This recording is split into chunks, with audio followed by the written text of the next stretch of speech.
Boa noite. Boa noite. Deus nos abençoe, guarde-nos e nos permita uma noite de reflexão, de compartilhar informações e que, acima de tudo, que tudo que a gente possa ouvir do Evangelho do Mestre Jesus seja convertido em ação nas nossas vidas. Esse tema, ele foi proposto por Simval e muito oportuno para o mês, por uma questão de representatividade, né? Ontem nós comemoramos o Dia da Consciência Negra, que é um dia de resistência, de luta, de lembrar aqueles que nos antecederam em tantas conquistas e renovar nosso espírito aguerrido para que a gente possa tocar essas conquistas de maneira equilibrada, né? Que a gente não permita que comportamentos e atitudes do passado retornem e que, de alguma maneira, nós possamos viver situações semelhantes em algum momento da nossa história. Então, ele propôs esse tema pensando neste dia, neste mês de consciência, mas que, na realidade, é uma proposta para todos os dias, né? A gente costuma criar datas em lembrança de algumas questões que nos são caras, para que neste momento a gente aumente essa possibilidade de discutir sobre algum assunto. Mas isso não quer dizer que nós devemos apenas pensar e falar sobre isso nesta data. E assim é com o Dia da Consciência Negra, assim é com o Dia de Combate à Violência contra a Mulher, assim é com tantos outros temas que devem, de maneira diária, acompanhar as nossas reflexões e as nossas atitudes. Então, ele propôs, né? E aí eu falei para ele, eu disse, Val, vamos falar sobre não apenas o Dia da Consciência Negra, mas expandir, né, essa possibilidade de reflexão. E aí ele trouxe essa questão da consciência espírita, que é um texto interessantíssimo, eu não conhecia, é um texto de Humberto de Campos, e é um capítulo curto, né? Eu tenho uma leitura muito rápida, muito tranquila, os textos do Humberto de Campos são assim, e aí ele conta nesse capítulo que alguns espíritos de espíritas, após o desencarne, voltavam para falar das suas angústias, né? Do quanto que eles se arrependiam de não ter cumprido tudo aquilo que tinha se disposto a fazer enquanto no momento de planejamento reencarnatório. E esses espíritos, né, de maneira muito recorrente, traziam suas angústias, suas inquietações, por não terem feito tudo aquilo que eles tinham planejado. E aí, Kardec, no momento de desdobramento, eu vou pedir a Edith para passar aqui o próximo. Antes de falar do texto, eu trouxe aqui um conceito, porque tem um detalhe muito interessante nesse título, que é o termo consciência. Ele é muito abrangente, né? Consciente, inconsciente, consciência de si mesmo, consciência de si mesmo nas relações com o outro. Então, ele é um termo que nos possibilita muitas reflexões. E aí eu quis trazer dois conceitos que eu achei muito interessantes para que a gente consiga restringir qual é a consciência que nós vamos discutir aqui essa noite. E eu encontrei esse texto de um sociólogo da Unicamp, no Brasil Escola. Ele diz o seguinte, que a consciência é a qualidade da mente, considerando abranger qualificações tais como subjetividade, autoconsciência e a capacidade de perceber a relação entre si e o outro. E aí eu grifei a autoconsciência e a capacidade de perceber a relação entre si e o outro, porque dentro desse contexto que esse sociólogo nos traz, eu acho que é sobre isso que nós precisamos discutir essa noite. A nossa relação com o outro e a nossa compreensão de nós mesmos. E aí eu encontrei também um outro conceito que fala sobre o sentido moral da consciência, né? Trata a consciência como uma habilidade, uma capacidade, uma intuição, um julgamento do intelecto acerca do que é certo e do que é errado. Então, ele traz uma perspectiva moral desse conceito de consciência. O que seria esta consciência? A nossa capacidade de agir e de refletir sobre as nossas ações a partir dos nossos valores e identificá-las como atitudes corretas ou não. E tem um outro trechinho que é muito parecido com esse, que diz que a consciência é a faculdade da razão de julgar os próprios atos. E eu acho que é exatamente nesse ponto que a gente precisa discutir a consciência espírita. E dentro dela, todas as outras, né? O dia de luta da consciência negra, o dia de luta e de reflexão sobre nós mulheres, nosso papel na sociedade, o quanto que nós já conquistamos e o quanto que nós ainda precisamos conquistar.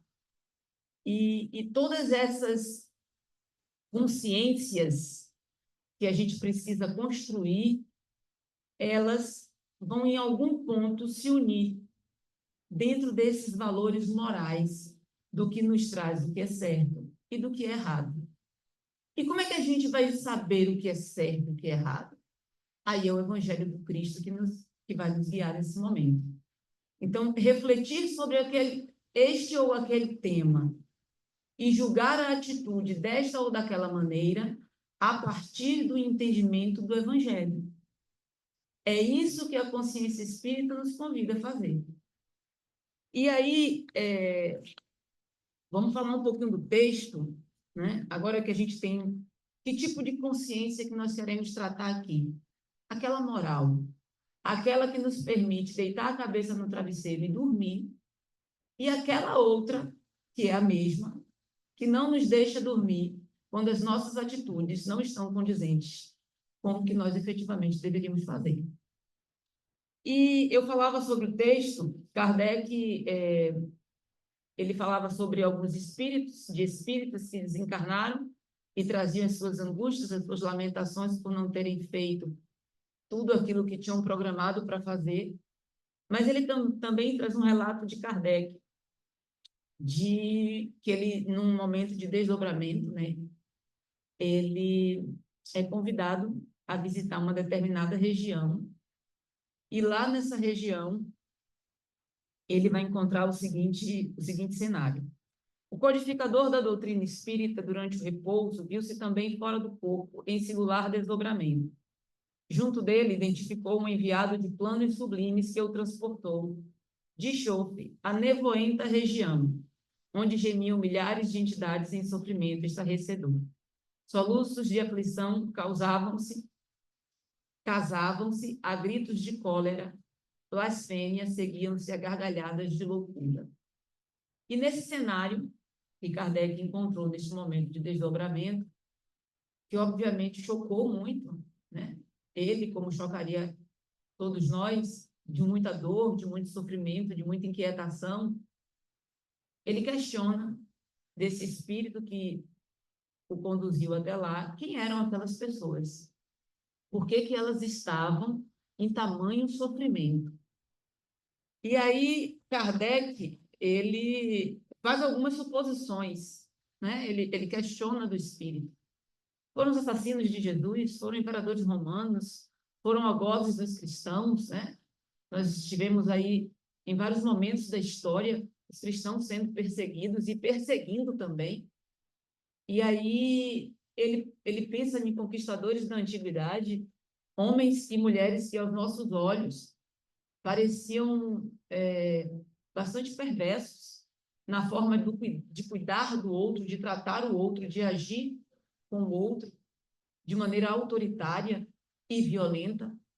E Kardec ficou questionando se não poderiam ser essas tantas pessoas que estariam ali, obviamente, naquele momento de dor, enquanto buscavam a compreensão de si mesmos, né? Resgatar esta consciência para poder retornarem ao equilíbrio e os permitisse tocar a jornada. E qual não foi a surpresa de Kardec quando ele recebeu a resposta do Espírito? Que foi a seguinte: temos juntos de nós os que estavam no mundo plenamente educados quanto aos imperativos do bem e da verdade, e que fugiram deliberadamente da verdade e do bem, especialmente os cristãos infiéis de todas as épocas, perfeitos conhecedores da lição e do exemplo do Cristo, e que se entregaram ao mal por livre vontade. Para eles, um novo berço na terra é sempre mais difícil. Somos nós, senhores, aqueles que gemiam de dor, que se lamentavam, que se retorciam. E aí a gente se pergunta, como assim os cristãos? E Jesus vai nos dizer, em várias passagens do Evangelho, eu trouxe aqui algumas para a gente refletir sobre, e isso é fundamental para a nossa reflexão, sobretudo quando a gente se sente no direito de julgar o outro. Né? Essa leitura nos permite fazer uma avaliação pessoal e íntima, porque às vezes a gente enxerga a trave no olho do outro, mas não consegue enxergar o cisco no nosso. A gente, enquanto conhecedor do Evangelho do Cristo, enquanto alguém que estuda e que diz acreditar no ensinamento do Mestre, de maneira deliberada, nós fazemos escolhas equivocadas. E na maioria delas nós sabemos que estão equivocadas. Então nós fazemos escolhas conscientes. E essas outras tantas pessoas que às vezes nós julgamos enquanto perversas, cruéis e tantos outros adjetivos, são aquelas outras ignorantes que mal reconhecem a imagem do Cristo, que mal reconhecem os seus ensinamentos, que sequer imaginam a possibilidade de uma vida que seja além deste momento em que nós estamos encarnados. E aí o Evangelho vai nos dizer que medida e que peso é esse utilizado para... Eu vou utilizar o termo julgar, mas não vamos entender o julgar enquanto um julgamento de Deus ou de Jesus. É um julgamento nosso, da nossa consciência. Olha lá o que é o conceito da consciência. É a nossa capacidade de julgar as nossas próprias ações. Porque quando a gente erra porque a gente desconhece e vai pagar pela nossa ignorância. Mas quando a gente erra conhecendo, nós deliberadamente fizemos uma escolha pelo mal. E o que é que Jesus vem nos dizer sobre isso? Em Lucas 12, 47 a 48, ele traz o seguinte: aquele servo que soube da vontade do seu senhor e não preparou ou agiu conforme a sua vontade, será açoitado muitas vezes. Aquele, porém, que não soube e fez coisas dignas de açoite, será açoitado poucas vezes. A todo aquele que muito foi dado, muito lhe será requerido, e ao que muito confiado, ainda mais lhe será pedido. O que Jesus quer nos dizer com isso? Nós estamos tendo a oportunidade do entendimento. Conhecer a palavra do Mestre é um caminho que não tem volta. E o que isso quer dizer, Thalita? Nós não podemos alegar ignorância. Não podemos. Não nos cabe mais dizer que fizemos porque não sabíamos. E isso tem um peso completamente diferente. A gente vai entender que à medida que nosso processo de evolução se dá, o nosso livre-arbítrio, ele também vai se expandindo, ele vai aumentando. E esse livre-arbítrio, ele desperta em nós a consciência de nós mesmos, enquanto espíritos, enquanto indivíduos, enquanto responsáveis pela nossa atitude, enquanto responsáveis pelo outro e enquanto responsáveis por tudo que nos serve.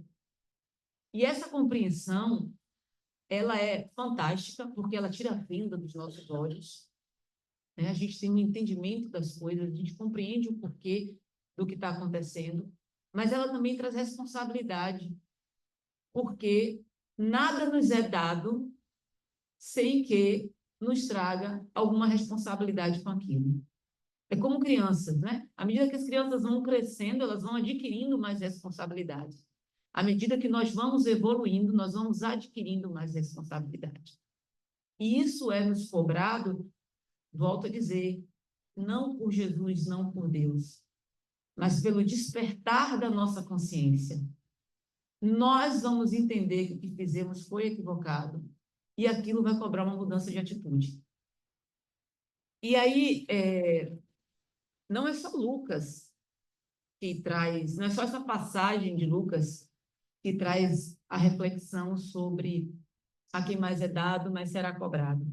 Esse trecho do Livro dos Espíritos, ele está, inclusive, no capítulo Consciência Espírita, e Kardec, ele relata que, quando ele acordou, né, quando ele despertou deste momento de desdobramento, que ele visitou esse local, ele anotou essa pergunta que ele faria aos espíritos, porque aquela circunstância o tocou tão profundamente que ele queria mais informações sobre aquilo que os espíritos tinham dito. E aí ele pergunta o seguinte: para agradar a Deus e assegurar a sua posição futura, bastará que o homem não pratique o mal?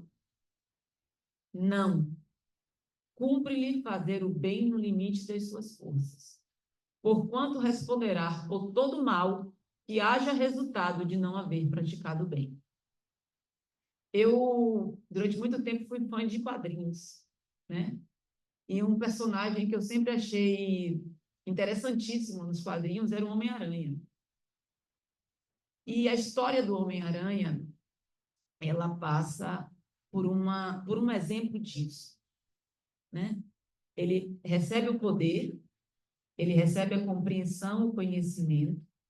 Em um determinado momento, ele está participando de uma disputa e ele se sente preterido, de fato foi, ele foi tratado de uma maneira equivocada, não foi dado a ele aquilo que foi prometido, e por conta disso, ele deixa fugir, passar por ele, um assaltante. Ele deliberadamente escolhe não fazer nada. E aí aquele mesmo assaltante que passa por ele, foge dele, mata o tio dele. E aí a história dele passa por essa crise de consciência que ele tem, porque ele deliberadamente escolheu um caminho equivocado para se vingar de uma injustiça, e aquela escolha dele gerou uma outra consequência. E, Thalita, por que você está falando do Homem-Aranha? Nós não temos superpoderes, mas nós também fazemos escolhas. Escolhas deliberadas que vão impactar em outras consequências. E é sobre essas escolhas que a gente precisa estar atento. Porque a partir do momento em que a gente tem conhecimento do Evangelho de Jesus, não nos é permitido alegar ignorância. Então, a gente não pode fazer uma escolha de, eu fiz essa escolha porque eu não sabia. Não, você fez essa escolha porque você quis. Porque você quis se vingar. Porque você é orgulhoso. Porque você é vaidoso.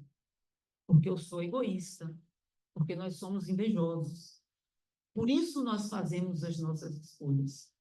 E é sobre refletir sobre essas escolhas que fazemos e, além disso, refletir sobre o que nos motiva a fazer as escolhas. Né? Porque, às vezes, quando a gente descobre o que é que nos motiva a fazer as escolhas, a gente vai descobrir onde é que está o nosso problema com o orgulho, com a vaidade, com o egoísmo, com a inveja, com tantos outros vícios. Né? A gente precisa ter isso claro.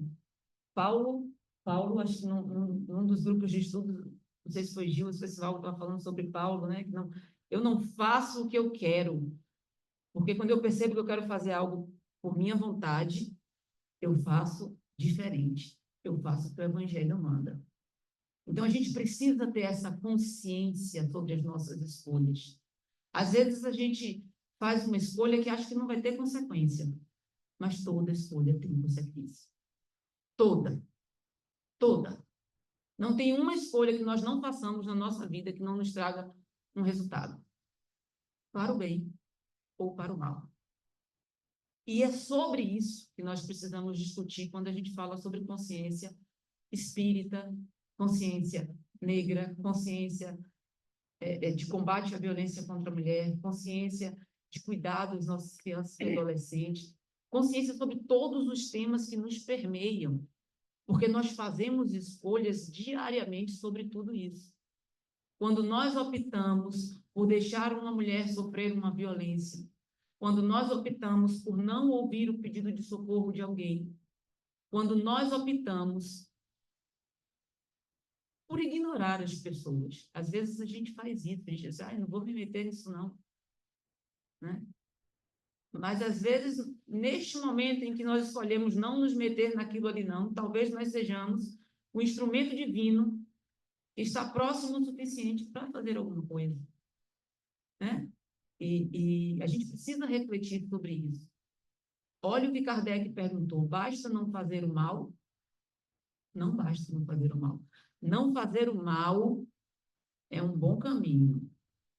Mas para a gente que já está iniciando nos ensinamentos do Evangelho, não fazer o mal é o mínimo que nós podemos fazer. Nós precisamos ir além. Além de não fazer o mal, nós precisamos construir o bem. Nós precisamos construir o bem exterior e nós precisamos construir o bem interior, combatendo esses vícios todos que nós temos e que atuam de maneira direta sobre as nossas escolhas. E foi sobre isso que Kardec estava querendo questionar os espíritos. E aí tem um capítulo do Evangelho, o capítulo 18, eu nem coloquei aí, mas é o capítulo do Evangelho sobre o Espiritismo, muitos os chamados, poucos os escolhidos. E que diz o seguinte, por esta sentença, se fôssemos cegos, não teríeis pecados. Quis Jesus significar que a culpabilidade está na razão das luzes que a criatura possua. Está muito claro o que Jesus quer nos dizer. Nós aceitamos birra de crianças pequenininhas, mas não aceitamos birra de adolescentes. À medida em que nós vamos crescendo, nós precisamos adquirir mais responsabilidade. Então, à medida em que as luzes chegam aos nossos olhos, a gente não pode mais alegar cegueira.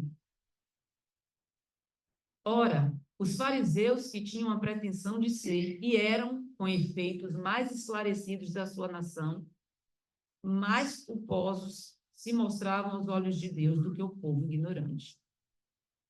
A quem mais é dado, mais será cobrado.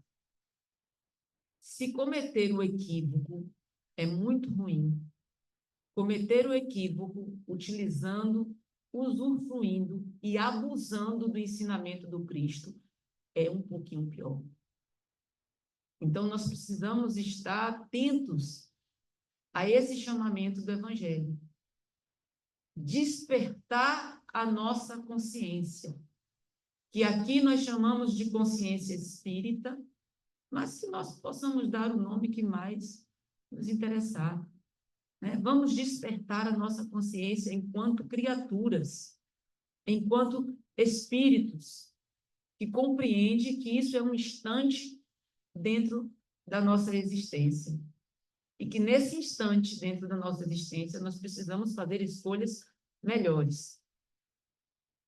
E aí, nesse aspecto, Jesus reforça duas coisas que eu considero fundamentais. ele fala sobre livre-arbítrio e ele fala sobre lei de causa e efeito. À medida em que nós vamos evoluindo, vamos expandindo a nossa capacidade de fazer escolhas, e aí cresce o nosso livre-arbítrio, e nessa medida nós vamos despertando a nossa consciência. Esse é um caminho. E aí, quando ele vem com a lei de causa e efeito, ele está nos dizendo, na nossa consciência, que tudo aquilo que nós fazemos, que nós entregamos ao universo, ele nos devolve. Tudo. Este é um fundamento que nos permite compreender tudo aquilo que nós experienciamos, né? Para que a gente não entre numa lógica de injustiça divina, porque não há. Então, quando ele traz essa possibilidade de lei de causa e efeito, é para nós tenhamos em mente de que aquilo que nós fazemos de maneira deliberada, a nossa consciência vai nos cobrar em igual medida. E o livro dos Espíritos, ele já diz isso. O livre-arbítrio se desenvolve à medida que o espírito adquire consciência de si mesmo, né? Quem somos, por que estamos aqui, o que estamos fazendo aqui, qual é o nosso propósito ao reencarnarmos, nos conhecermos, entendermos quais são os nossos gatilhos, o que é que motiva as nossas escolhas. Isso faz parte de um processo de despertar da nossa consciência, porque vai nos permitir fazer escolhas melhores, mesmo que às vezes nós façamos escolhas das quais nós não queiramos fazer. Mas, se a nossa consciência nos aponta que aquilo é o certo a ser feito, a gente precisa entender por que a gente não quer fazer, né? Então, é sobre esse entendimento que Jesus vem nos alertar neste trecho, em particular do Evangelho. Mas ele continua, porque, como não poderia deixar de ser, nós começamos falando que aqueles sofredores, né, que estavam ali em uma situação tão triste, eram cristãos. Cristãos que deliberadamente fizeram escolhas equivocadas. Nós, que diariamente fazemos as nossas escolhas, algumas acertadas e outras nem tanto.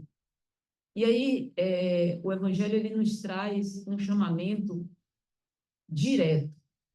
Eu trouxe porque eu acho que, mais do que a compreensão, né, do que o ensinamento do Cristo nos apresenta, é a gente entender como é que a gente consegue aplicar ele na nossa vida.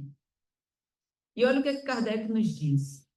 Aos espíritas, pois, muito será pedido, porque muito hão recebido. Mas também, aos que houverem aproveitado, muito será dado. Isso nos fala sobre responsabilidade. Então, o convite, a partir do texto de Humberto de Campos, não é para que a gente entre num processo de paranoia, no sentido de que estarmos ali o tempo todo pensando se nós estamos cumprindo aquilo que foi programado. Não se trata disso, mas é de que nós possamos começar pelo simples. Eu não sei o que eu programei, mas eu sei o que o Cristo espera de mim. Então, eu preciso basear minhas escolhas no Evangelho do Cristo. Se eu fizer isso, com certeza estarei trilhando um caminho muito próximo daquilo que eu programei. Então, a consciência, ela vem para nos alertar, para nos direcionar um caminho, para nos chamar à realidade da existência espiritual, não para nos paralisar num processo de culpa. Então, isso precisa estar muito claro.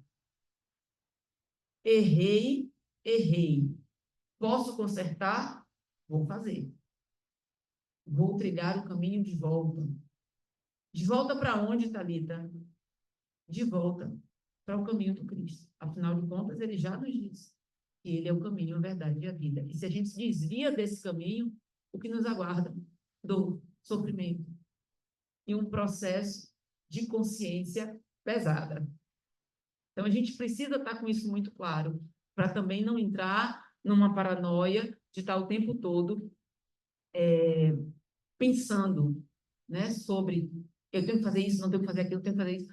Mas a gente precisa, nas escolhas importantes, né, pelo menos nessas escolhas importantes, a gente precisa ter uma reflexão sobre a motivação das nossas escolhas. E aí ele continua dizendo: o primeiro cuidado de todo espírita sincero deve ser o de procurar saber se nos conselhos que os espíritos dão alguma coisa não há que lhe diga respeito. Eu achei isso fantástico, porque o primeiro ouvido a ouvir o que eu estou falando é o meu. Então, não imaginem que tudo que é dito aqui não serve para mim.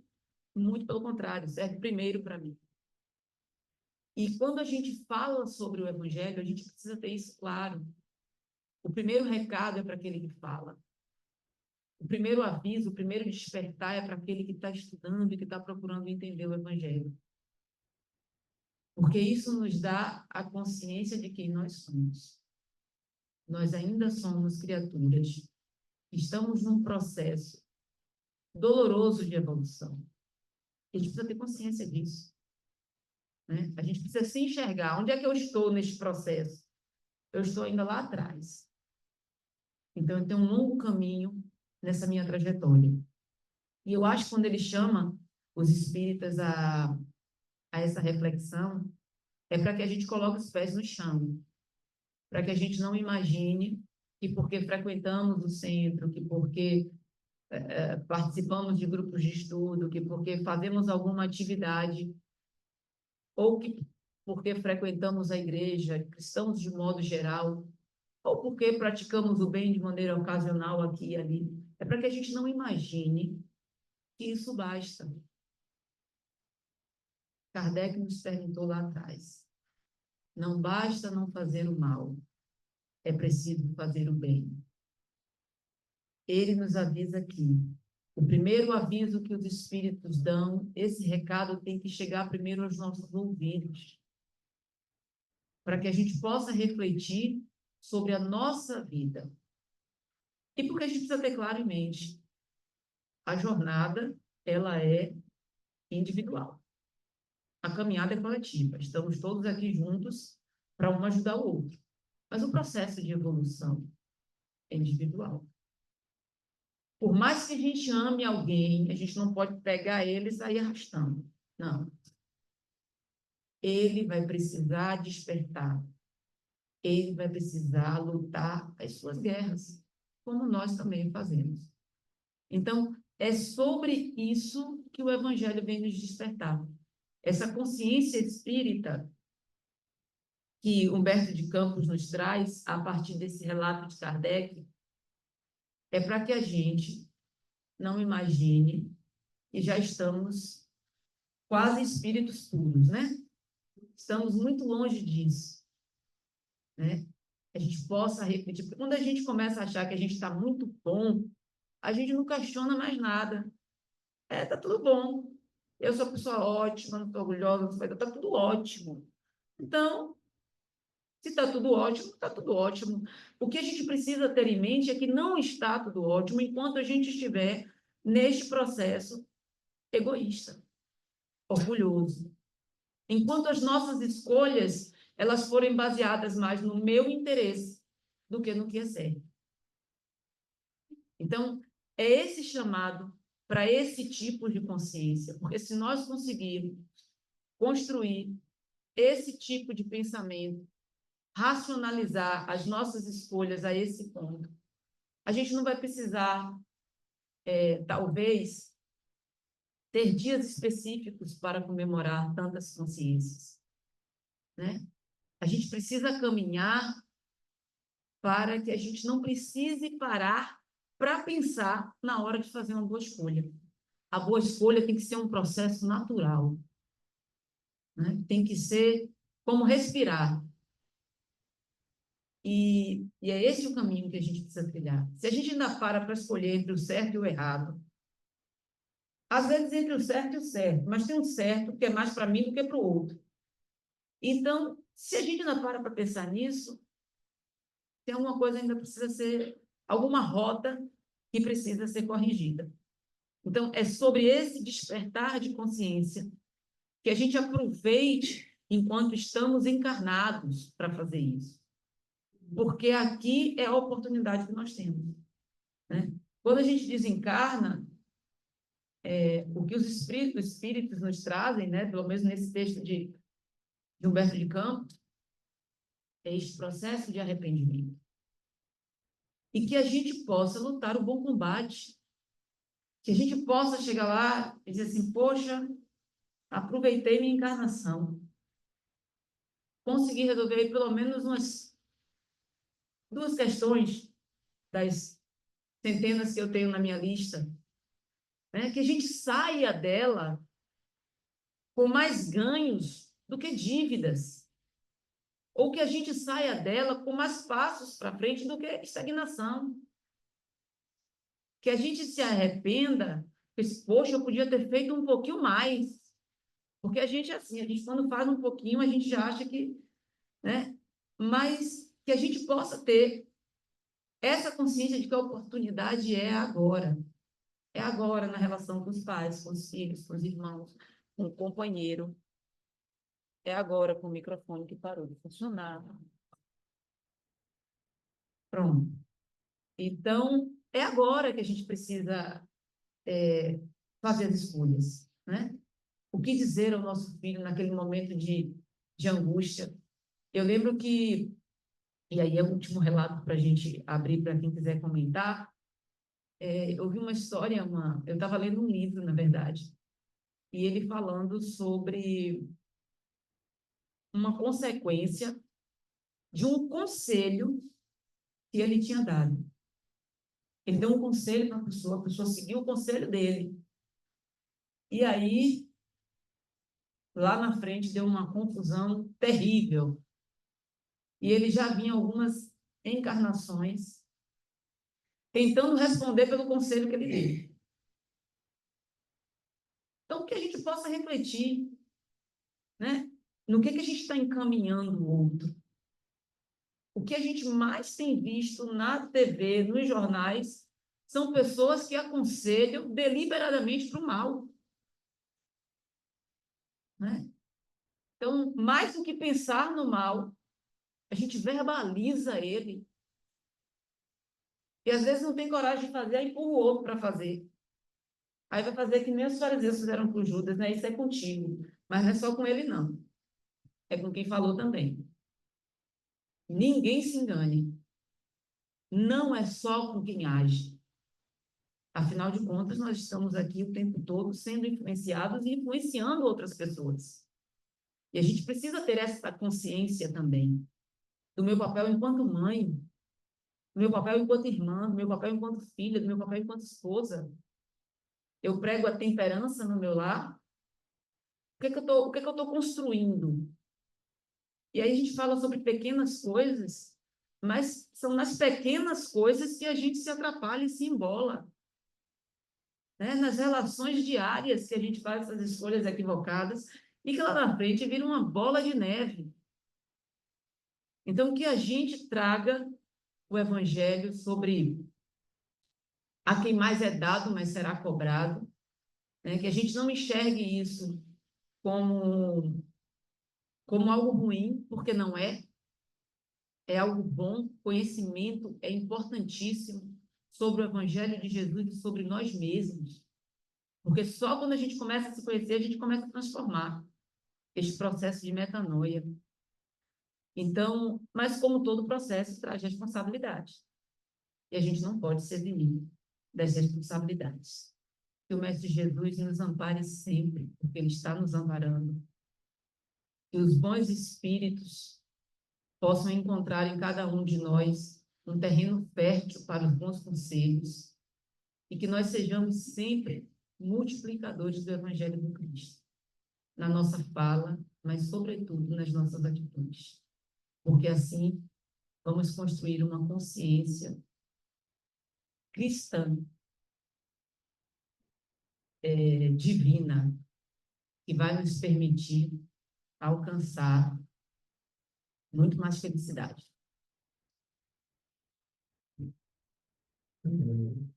Interessante, Thalita, quando você falava, estava aqui pensando como de fato é difícil a gente ter a consciência espírita, porque a consciência espírita é a consciência cristã, a consciência do Cristo. E a consciência do Cristo é no sentido da gente se despojar do ego e criar um processo de empatia com o outro em qualquer momento. E muitas vezes a gente encontra, quando não encontra, a gente forja determinadas desculpas para se recusar à prática do ato que seja moral, que seja ético. A gente encontra, e assim, o que não falta, de fato, são desculpas razoavelmente aceitas pela sociedade e aceitas por nossa própria consciência, né? E eu pensava, quando você estava falando, daquele indivíduo que recebeu um talento, e qual foi a desculpa que ele utilizou para enterrar o talento? Não perder. Não, ele disse para o Senhor, olha, Senhor, eu fiz isso porque eu sei que você é severo. Ele sabia que o Senhor que deu o talento era severo. Com medo de ser castigado, ele enterra o talento. Quando o Senhor volta, ele toma aqui, desenterra e entregou a mesma quantidade, né? Então, nós muitas vezes utilizamos de justificativas semelhantes a esta, né? À severidade do Senhor. Só que, da mesma forma como o Senhor é severo, também é misericordioso. E nós não conseguimos enxergar a misericórdia da lei e apenas o grau de severidade que ela nos impõe. E, dentro dessa lógica, né, a gente acaba caindo no processo de inércia e perdendo, invariavelmente, inúmeras oportunidades da prática do bem. E não é que a gente vá agir afoitamente, destemidamente, tem que pensar, tem que avaliar aquilo que está fazendo, mas não há também as justificativas plausíveis a gente deixar de fazer alguma coisa com medo de ser castigado caso aquela coisa não seja adequada. Então, hoje, o que mais a gente se utiliza de subterfúgios para nos mantermos na paralisia moral, na paralisia espiritual. E aí, como você disse muito bem, a nossa consciência, que a todo momento nos impulsiona ao processo de evolução, ela diz, olha, você não pode ficar parado, você não pode enterrar os seus, tem que desenterrá-los e pô-los em benefício do outro. Mas é um exercício muito difícil, né? Muito bem a sua fala. Obrigado, viu, pelas suas reflexões. Eu que agradeço. Que a gente possa retornar aos nossos lares pensando nos nossos talentos. Se são muitos os nossos talentos, ou se são poucos, não importa. Vamos pô-los em benefício do outro aquilo que temos. Você falou bem aí, um gesto de gratidão, um gesto de abraçarmos o outro, de ouvirmos, é um gesto de consciência espírita, de consciência cristã. Obrigado, cara. Eu é que agradeço.